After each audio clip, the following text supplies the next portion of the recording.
यदा यदा हि धर्मस्य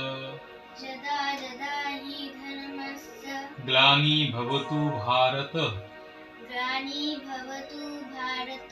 अभ्युत्थानम् अधर्मस्य तदात्मानं सृजन्नहम् परित्राणाय साधूनां विनाशाय च दुष्कृतम् धर्म संस्थापनार्थाय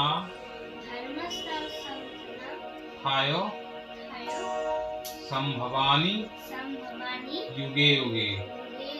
যুগ যুগ ধরে চলে আসছে, যখন অধর্ম বেড়ে যায়, শত্রুতা বেড়ে যায়, পাপ বেড়ে যায়, তখন ভগবান প্রত্যেক যুগে একবার করে জন্মগ্রহণ করে।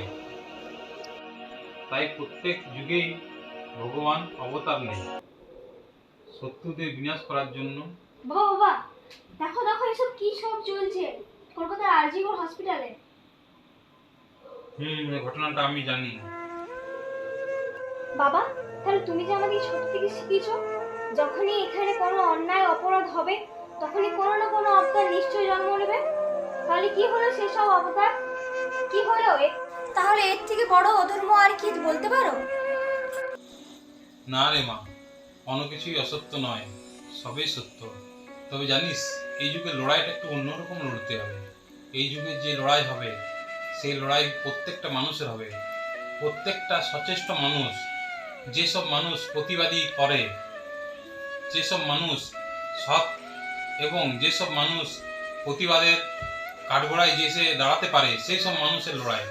কারণ প্রত্যেক প্রতিবাদী মানুষের মধ্যেই এখন কৃষ্ণকে পাওয়া যাবে, প্রত্যেক প্রতিবাদী মানুষের মধ্যেই অর্জুনকে পাওয়া যাবে। তাই অবতার আগেই জন্ম নিয়েছে। শুধু আমাদেরকে জেগে সেই সব মানুষদিকে সঙ্গে জোট বেঁধে এই লড়াই লড়তে হবে। এই লড়াই সকলের, প্রত্যেকটা মানুষের মধ্যে ঈশ্বর আছে, প্রত্যেকটা মানুষকে লড়তে হবে। এই লড়াই মানুষ সাথে অমানুষের লড়াই।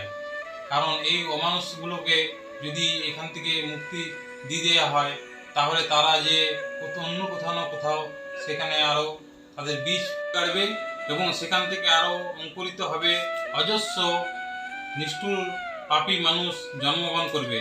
তাই এখানেই শেষ করা উচিত।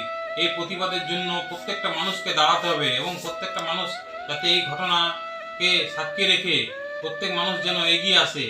আর এই লড়াই প্রত্যেকের, তোমার আমার প্রত্যেকেরই লড়াই। এই লড়াই আমরা সকলে মিলে লড়ব। এই যদি লড়াইকে আমরা ভুলে যাই, তাহলে আমাদের মনুষ্যত্বকে জানবো আমরা বিকিয়ে দিয়েছি। তাইলে বাবা আমরা এই লড়াই লড়ব। পারবি তোরা?